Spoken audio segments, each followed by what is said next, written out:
In any event, thank you all for joining us for our October meeting. It's been a journey just to get just to get started, but this is our agenda for today. This is what we typically run through when we do have our club meetings. For anyone joining us for the first time, we are a relatively new club. We'll be hitting 2 years in January, believe it or not.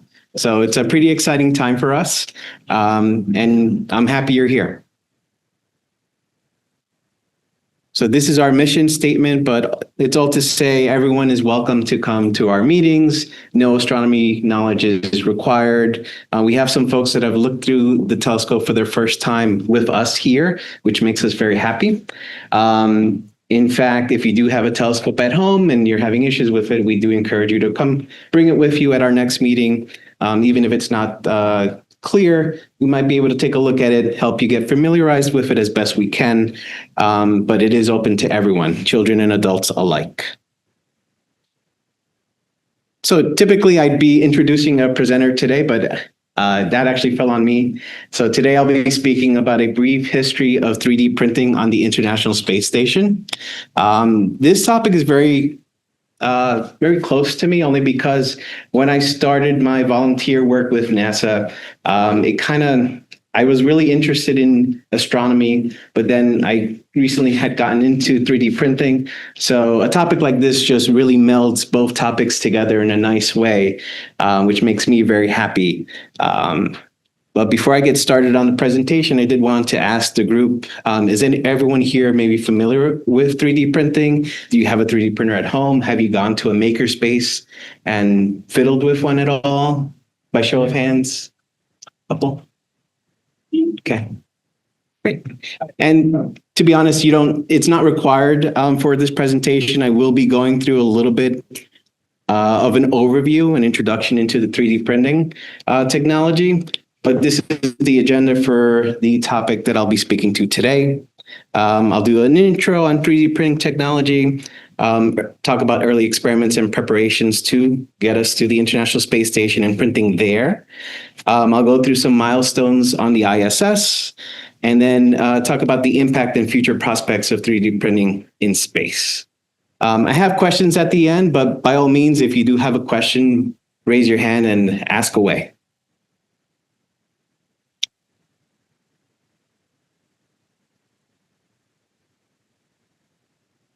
All right. So just like anything else, there are many very different types of 3D printing. Here I've listed a couple. Fuse deposition modeling is sort of your typical 3D printing technology. This is the one that uses thermoplastics. It melts and it goes layer by layer, one after another. But there are other types that I did want to mention here. SLA. You might have seen as well, it uses liquid resin, uses a laser to cure each layer by layer until you end up with a really nice print. That sort of 3D printing method is really ideal for something like miniatures or something that you want really nice, fine detail. Personally, I am a hobbyist. The FDM type of 3D printing is fine for me. I'm not looking for very fine detail or not having the layers appear as much. There is some post-processing that you can do, like sanding and other ways of post-processing 3D prints. SLA will kind of take away some of that, but I don't like messing with the resin and all that stuff, so I try to avoid it. There's another type of 3D printing technology called selective laser sintering. So this one is, you might have seen where you have a printer, an opening there, and then it has maybe like a powder of metal. And so again, a laser is used to combine or cure the powder into a shape that you send to the printer. For this, I've seen it more on the metal side, not so much plastic, but these are just different types of 3D printing. You'll find that as we go through the presentation, FDM is really the one that is used on the ISS, at least as it relates to plastics. But all that to say, there are different ways to do it. There are different materials as well, whether it's plastics, resins, metals, composites, and so forth. So it really depends on the technology being used and maybe the desired effect for that 3D print. So as we talk about 3D printing, another fancier way of saying is additive manufacturing. And all that means is we're adding to something, right? We're not subtracting. Think of additive manufacturing. Again, we are laying down one layer of plastic at a time. Depending on the nozzle size and other things, it may be very fine or may be very large. But conversely, think of maybe having a block of wood where you're chipping away at it, and you end up with, say, a case like this. So you might have started with a larger piece of wood and chipped away at it. So that would be considered subtractive manufacturing. But through additive manufacturing, we're able to get complex geometries. There's certainly waste reduction, right? Because we're not starting off with more material that then we'll end up with, which is nice. Rapid prototyping is a huge benefit of 3D printing, where I might have an idea in the morning of something that will help me maybe keep my wire organized. I spend some time, model it in software, come up with a nice model, send it to the printer, and by that afternoon, I could have something tangible in my hand that can serve a purpose, which is pretty nice. So in that respect, having an idea and actually having something tangible is a great benefit of 3D printing. Now, with this type of technology, there are certainly a lot of applications for it. It varies very widely. Prosthetics you might have seen are being used for 3D printing, where there may be a certain shape that the arm needs to sit. And so someone will take the time to model something that will keep the arm in a particular angle.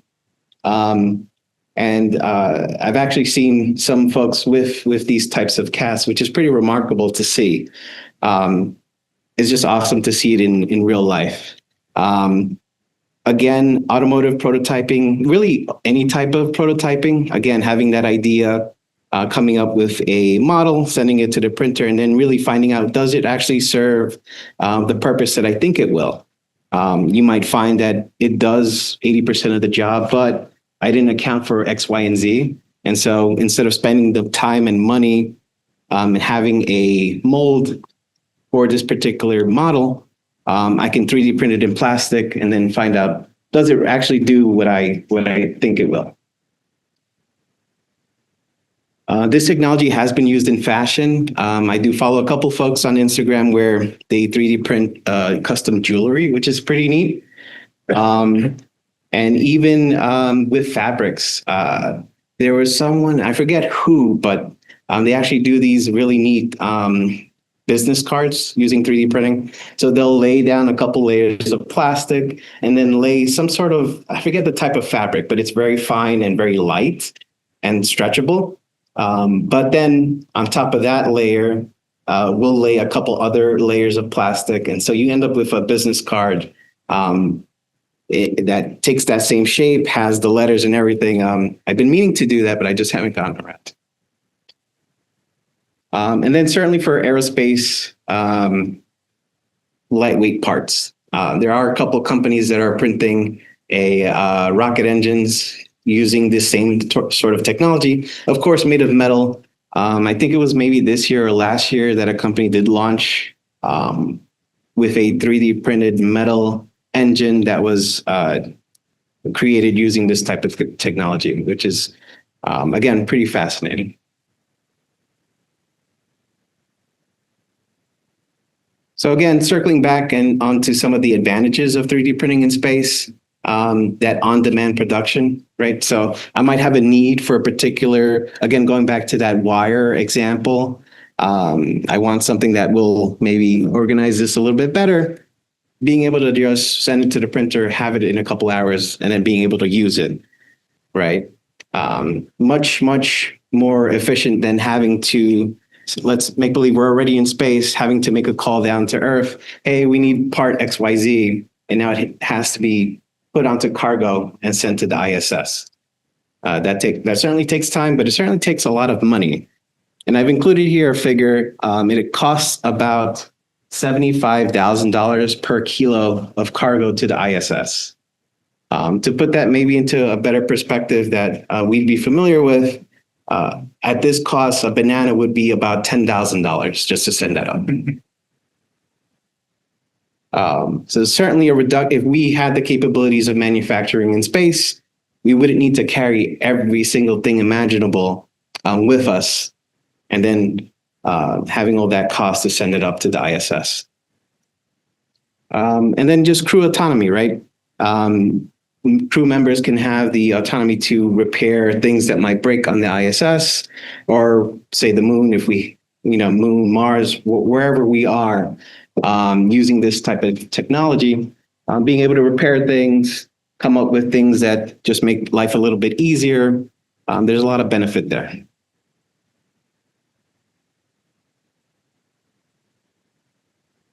So prior to sending up that first 3D printer, a lot of consideration was taken into, well, how's this really going to work in an environment like the ISS? Certainly, you need to consider microgravity. How does the material behave? Right, because we're melting plastic, essentially, a thread of plastic.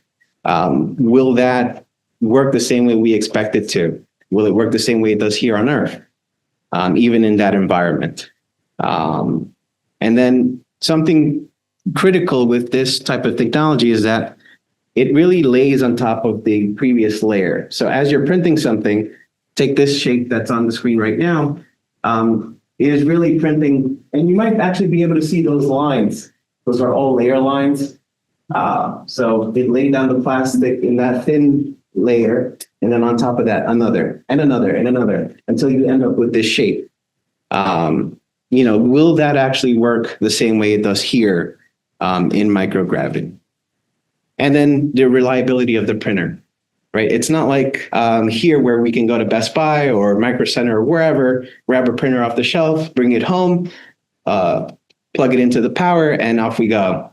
If this thing is up in space and a part breaks, what happens then? How do we resolve for that? So all these considerations needed to take place before even getting up there.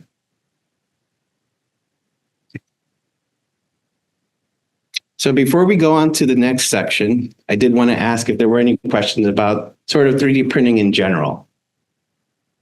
Of all the printing materials, so FDM, FDM, which one is the strongest and most durable, in any-day life? Not just the paper, but like prosthetics and for like fashion. What's the most long-lasting and durable? I would say, and this is more of an opinion, I guess, it really depends on the use case, right? If you are printing something that's maybe going to be outside for a certain amount of time, exposed to the sun, those are things you may want to consider. I've had a couple, I don't have it here, I guess I left it in the car, but I made some signs for the East Brunswick Astronomy Club to put at our table when we go to events like East Brunswick Day and Milltown Day. I left them in the car on a hot sunny day in the summer, and it worked. So that was printed using PLA. I certainly wouldn't do that again. I'd use something more like ABS. Is more of a hardened material that is good for that type of exposure. But it is certainly stronger than PLA, which is what I typically print with at home. Could it also be used in space as well? Actually, you will find in a couple slides, ABS was the first, I would say, plastic type that was printed on the ISS. Great question. Any other questions? How big is each grid? It really depends on the printer. For these in my research, I wasn't able to find exactly how small the nozzle was for the printers that I researched, but they vary, right? And I would say depending on the size of the nozzle, that will certainly affect the quality of the print because you may get finer layers. However, it will also take a very much longer time to get something, where something like this, let's say maybe 2 hours, 3 hours, but if I use a smaller nozzle, it'll certainly take a lot longer. So that's also something to consider. With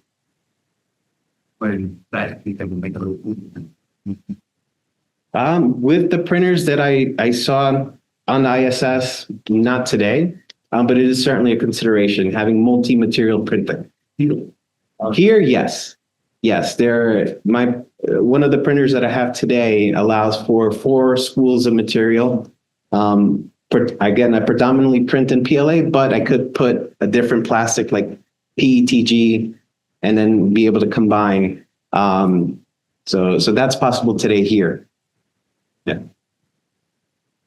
How expensive is most of the material for 3D printing? I've seen some videos of like people using 3D printing. They mentioned printing material always being expensive. Kilograms for the PLA is something like, wow. So if anyone didn't catch it, 1 kilogram, you said? Yeah.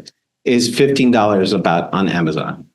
So depending on what you're doing, you could really go through that spool pretty quickly. So it adds up.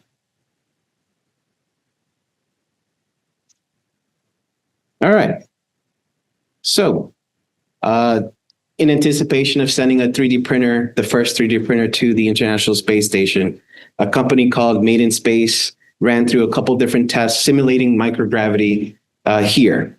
And if you could see in the picture, you'll notice they have this pretty impressive rig. So that box right here is the actual 3D printer. So out of all of this, only this part is the 3D printer here. But there are, you can see the spool of material here at the bottom fed into the machine as it prints. And if you take a look, they're at 0 gravity. So we essentially set up this rig to see how would the printer react or behave rather in a 0 gravity environment. And so they ran through multiple tests looking at the material as well. How does that work in such an environment? And then making design adaptations to the machine to ensure that it will work once they get up there.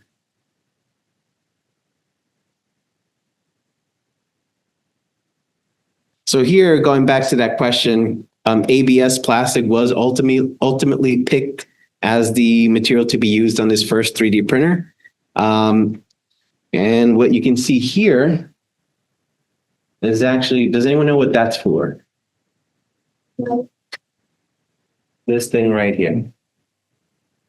Kind of mentioned it earlier, but I don't think you'd know just by looking at it, to be honest. And Yes, it looks like a wire gun. Exactly. That's exactly what it is. So, and we'll get into the models that were printed on the ISS in a little bit, but I did find it funny just seeing that here. I would have never guessed that's what it was for. Oh.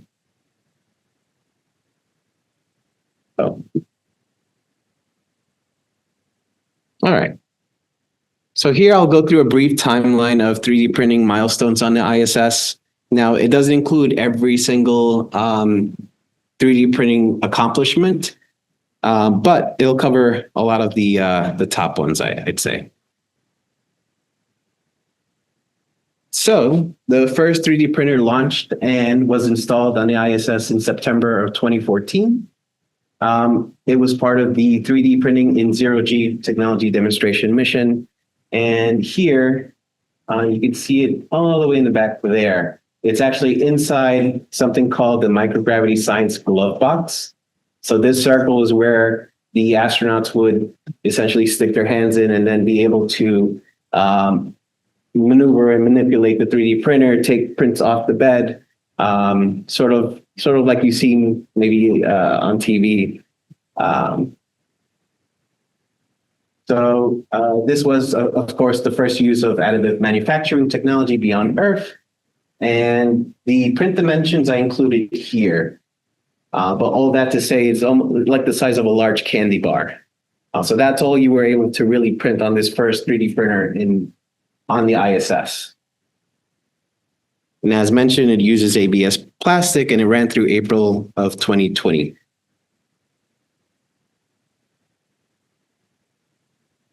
Okay.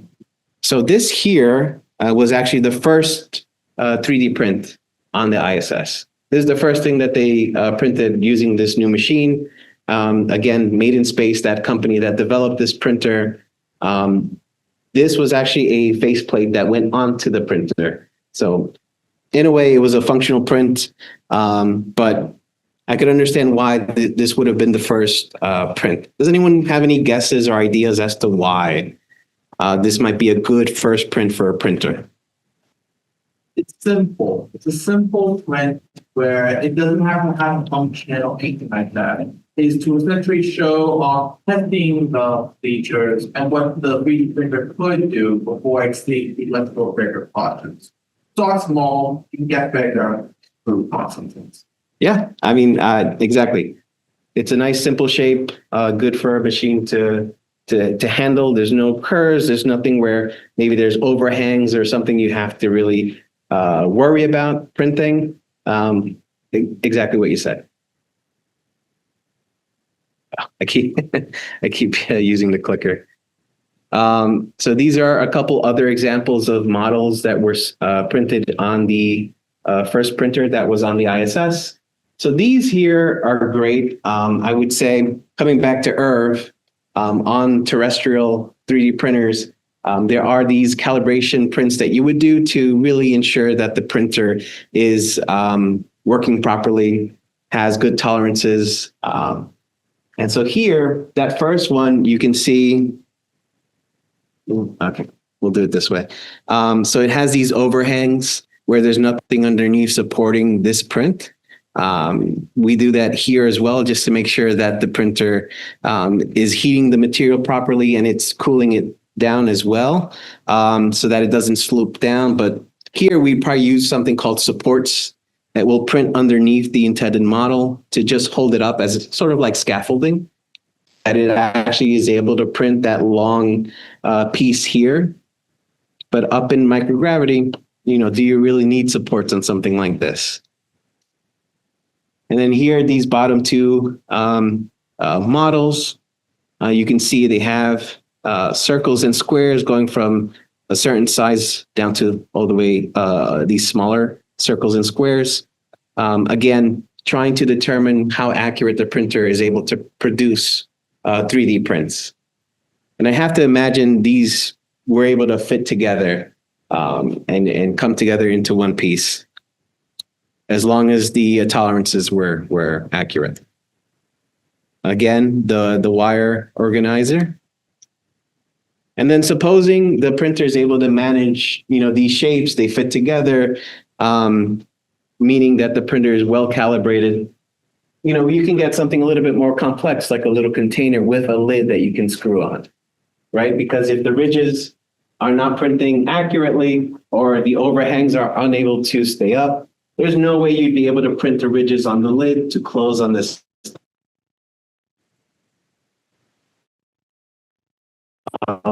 They were able to. Just 3D resources, NASA, and you will find a page where all these models are available. So if you have a 3D printer and want to print what they did on the ISS, you can. And it's all free to download and has information on each one of these.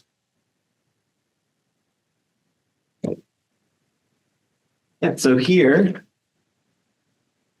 we have astronaut Butch Wilmore holding the 3D printed ratchet wrench from the 3D printer on the ISS.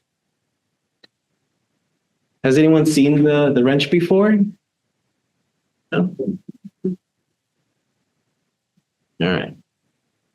So that is the same wrench here. Again, came from that same web page where it had all those other models. But the idea here was that wrench was actually the first model that was uplinked to the ISS to be printed on that machine.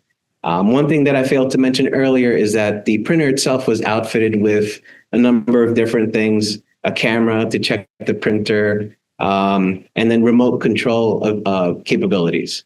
So this wrench, the idea was, let's come up with a scenario where the astronaut may need a tool that they did not go with. Can we produce that up there and just send it remotely? And they could. And that's the wrench that they did. Unfortunately, I left it in the car. Once we go outside, I'll bring it out, but you'll find it's very satisfying to actually use. It does click like a ratchet wrench.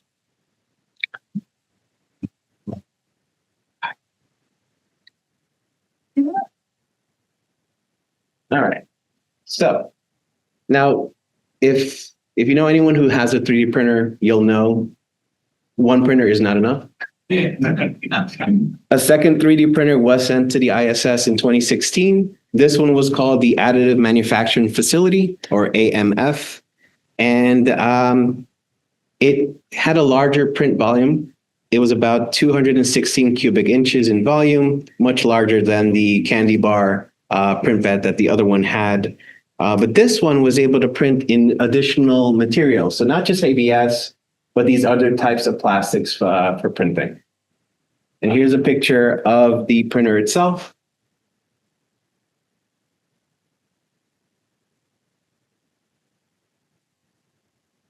And on that second printer, there was a collaboration that was done with Lowe's, where they printed this cobalt wrench. But one neat thing about this wrench is that on the ISS, you kind of have to worry about your tools floating away. So they did add a little clip to the wrench so that it stays put. But besides the cobalt wrench, antenna parts, an adapter to hold a probe, and even these connectors, there are these things called spheres, which are free flying robots used for research on the station. And so these connectors allowed them to connect more than one of those spheres together. But again, showing the capabilities of having the means to create something on the ISS that you may not have traveled with or even have thought of before you left Earth.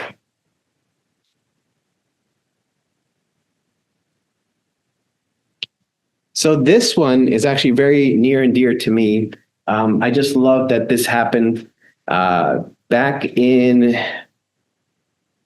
2015. There was a competition called Future Engineers Space Tool Challenge. And the competition was sent out to students all across the US. Come up with a 3D model that we can 3D print on the ISS that serves a great purpose, that could be used by the astronauts in space. And so there was a high school senior that came up with this model.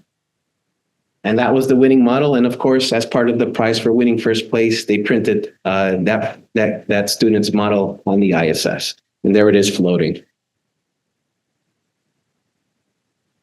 So here, I'll just play a short snippet of a video where the crew talks about this model with the person who designed it.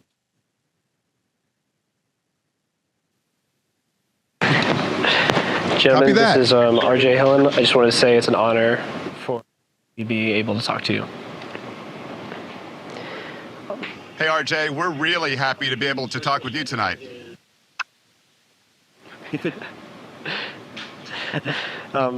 The first question I have is, what was your impression of my design of the multi-purpose precision maintenance tool? Do you think it'll be useful on station?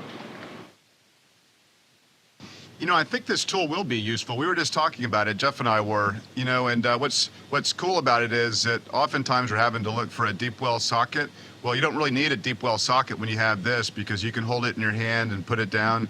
And so it has lots of useful pieces on here. You know, one thing that oftentimes with prototyping with 3D printing is there's a plastic version, then a metal version. But even this plastic version, I think, would work up to a certain torque value. So well done, and I think it's really cool. Yeah, so as part of his prize for winning, he called it the multi-purpose precision maintenance tool. And so if we go back, oops. Is most.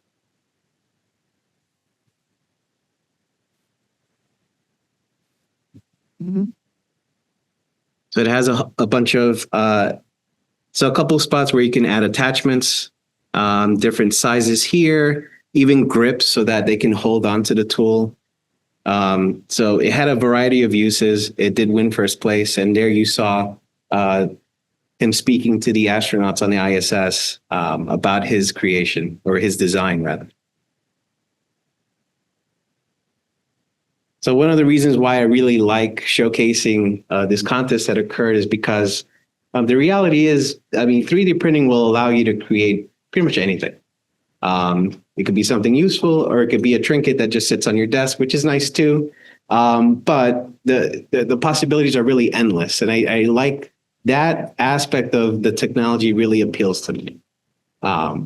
So I just love that this competition happened. There was this design that won, was printed on the ISS.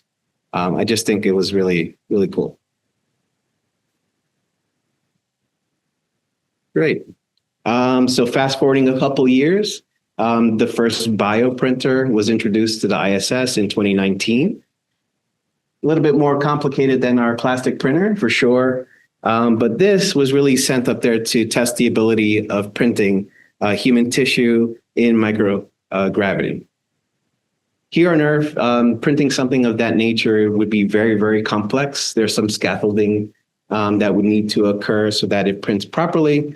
But the idea was, in microgravity, perhaps we don't have to worry about such things, and you could just print as it floats there. But the larger goal of using such a technology is certainly to be able to print human organs in the future. And it does use something called bioinks, which is living cells and proteins. And this one is actually produced by the same company that created the first two printers that we spoke about. But they've since changed their name to Redwire Space. So no longer made in space, now Redwire. I have a question about that. I've been hearing a lot of like stuff being making art and art and such. What material is used? Is like that same plastic, but not more flexible? No. Legitimate, blood cell and legitimate bone tissue. So at least as it relates to this first bioprinter, it is using this thing called bioinks, which is not plastic at all. It is living cells and proteins, certainly limited to the things that you are able to print. In the next, so I'll skip to this, but the first human knee meniscus was printed in space in 2023. So producing something like that, they were able to do using that material. Now, could they produce a whole human heart? I don't think they're there just yet, but that's sort of the capabilities as they are right now. So just going back here, I did want to just showcase a couple pictures that were available on the NASA website as I was doing my research. Again, that sort of containment area where you sort of stick your arms in and are able to maneuver the machine. Here you can see. But one of the things I like about this second picture is actually that you're able to see this BFF, again, right? Biofabrication facility is what that bioprinter was called. But then all these smaller packages that came from this larger one. For this printer, something that was really emphasized in the articles that I read was that, and I'm sure it applies to the other printers as well, is that they certainly had to be modular. All the different pieces had to be swappable so that if something were to go wrong with one of the pieces, you're not really having to maybe discard the whole machine. You're able to get resupplied with new components, and then be able to swap out the ones that aren't working so well, or replace the material very easily, right? Because that's certainly something you have to consider as you're sending it up to space. You can't just go to the hardware store, pick up a spare part, replace it. So those types of considerations need to take place for anything that is sent up to the ISS.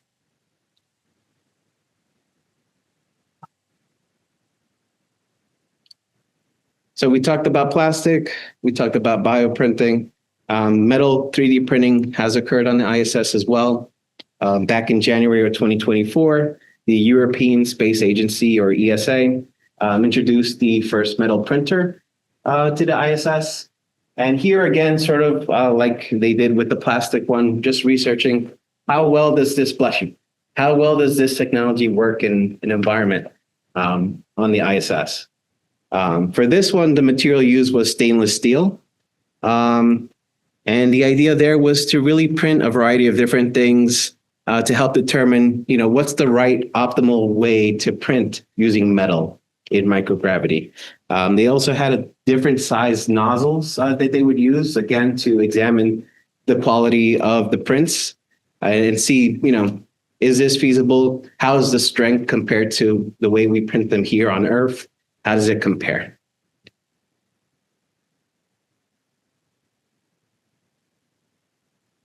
Okay. So here, astronaut Jeanette Epps configures the metal 3D printer, and you can see the piece right there with the different shapes. I think these were really just sort of that same calibration idea that we saw with the plastic pieces, just to see how do they compare with the ones that are printed here on Earth. And here's a closer shot. So certainly helpful, right? If we have a metal 3D printer, perhaps there's a use case where plastic, even if we change the info to 100, make it real solid and strong, perhaps even then it still wouldn't meet the task that we're looking for. So having the option of printing in metal is certainly a good alternative to have.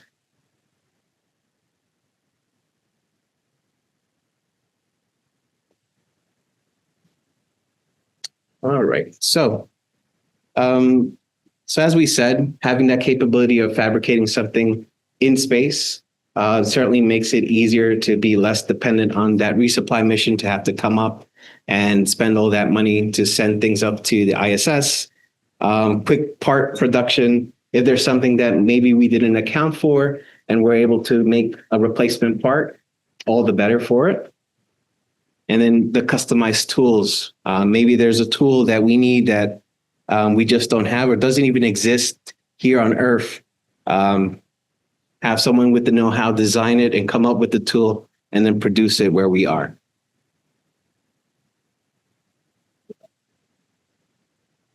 Oops, sorry. Oh, sorry for the font size here. But again, the potential for deep space missions or lunar habitats or Martian habitats, as we look to go to the moon and Mars, there won't be a Home Depot there when we get there and that we can just go to and be able to create a habitat. We have to either take everything that we need from here as it is, or have the capability to produce those things that we need once we get there.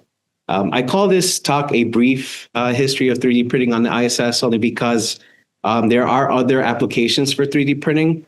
There's even a printer that uses lunar dust or regolith to print. And that's something that's being looked at as well to build habitats on Mars and the moon. But that's something for another day.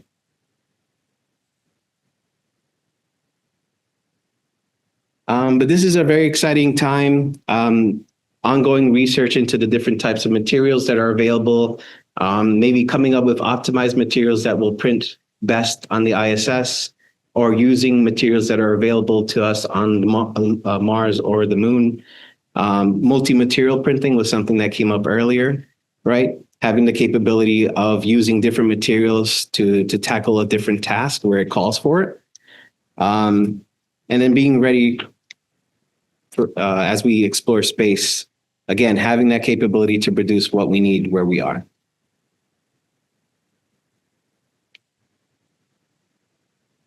Any questions? A lens? Yeah, not one that you'd want to look through.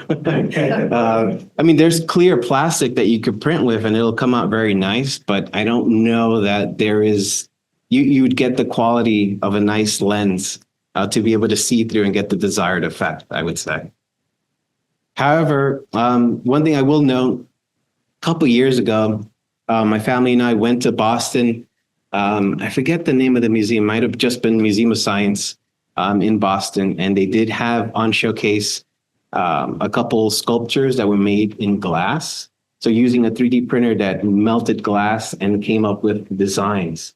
And so, who's to say you couldn't print the lens using the same way? Pardon? What lens? Like, modern possible lens, depends on what the application is. Yeah. I'm sure we're not far away from it. think it depends on, one. Yeah. Who knows? Maybe we're doing it already. I mean, there's dental offices that are using 3D printing today.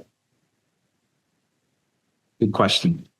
A lot of people fancy, the glass, metal, but well, when we have a couple of one, that's just a random out there question. Be able to 3D print other stuff beyond that, like food or liquid, like water or drinking. But those are also kind of regularly. I think that pancake printer, Like, Yeah. we printed really wrong.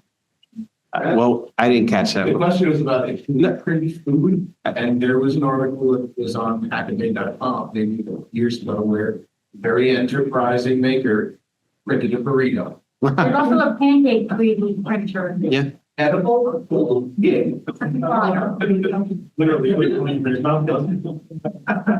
I mean, there are even chocolate 3D printers. So it all depends on the machine and the material that you're using with it. The reality is all it's doing is melting it and then laying it down on a predetermined shape or path.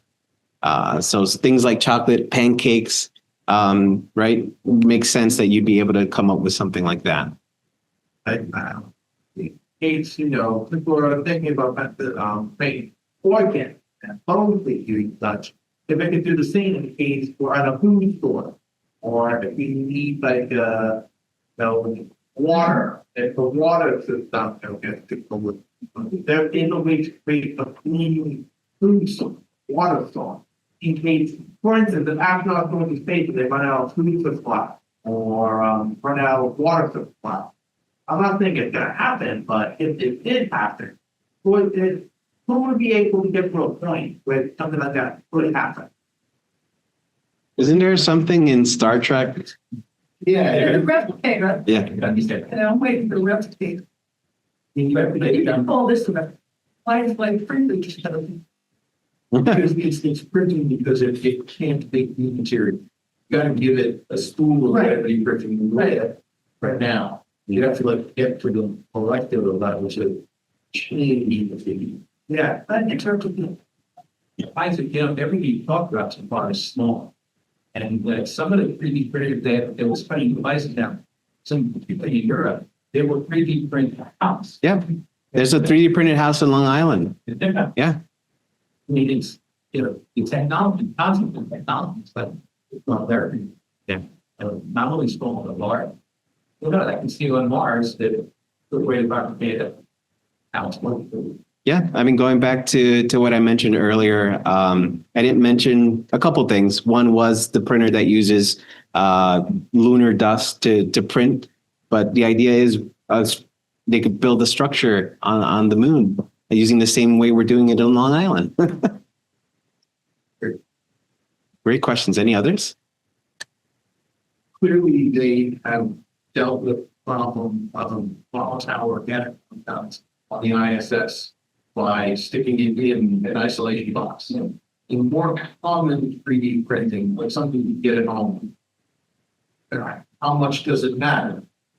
But you have to take significant special precautions when you're printing with a material that has the volatile organic compound problem. Could you You don't explain? necessarily want to print ABS on a printer that doesn't have a carbon filter. That's not practical anymore. And as you scale up, that problem just gets worse. In larger scale printing, there ain't currently being investigated good solutions to that. None that I'm aware, but that's not to say there are. I just haven't come across them. Any others? All right, thank you.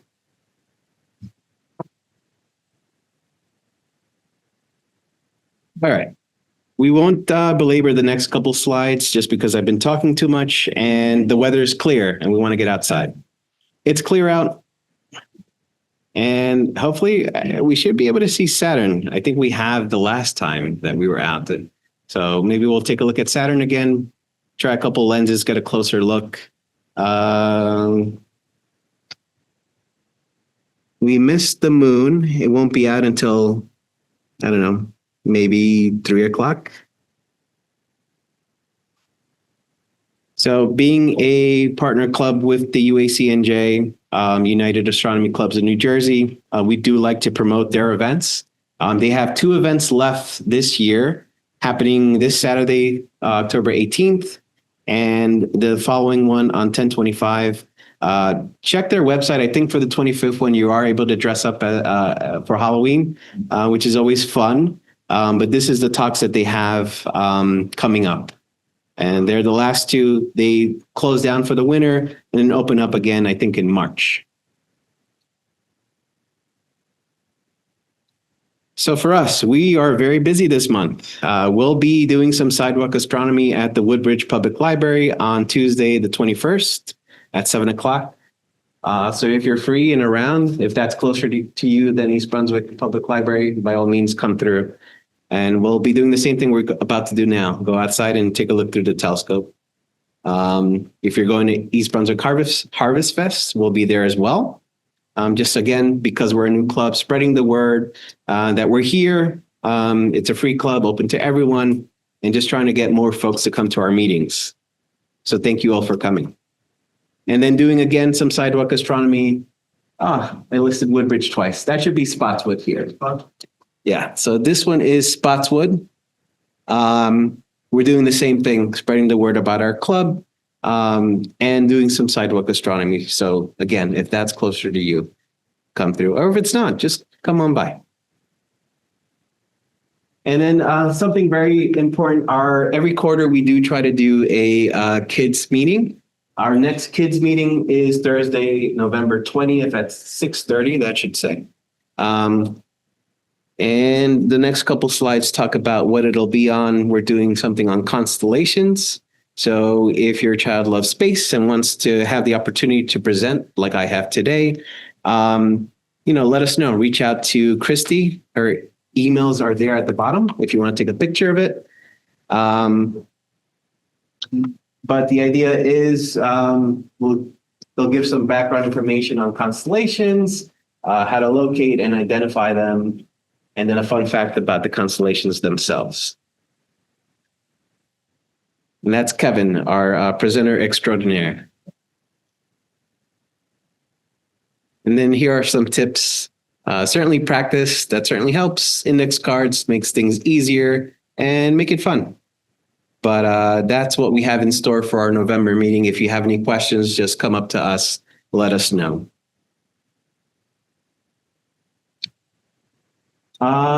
By all means, keep updated on what we're doing. The best way to do so is to follow us on Instagram and Facebook.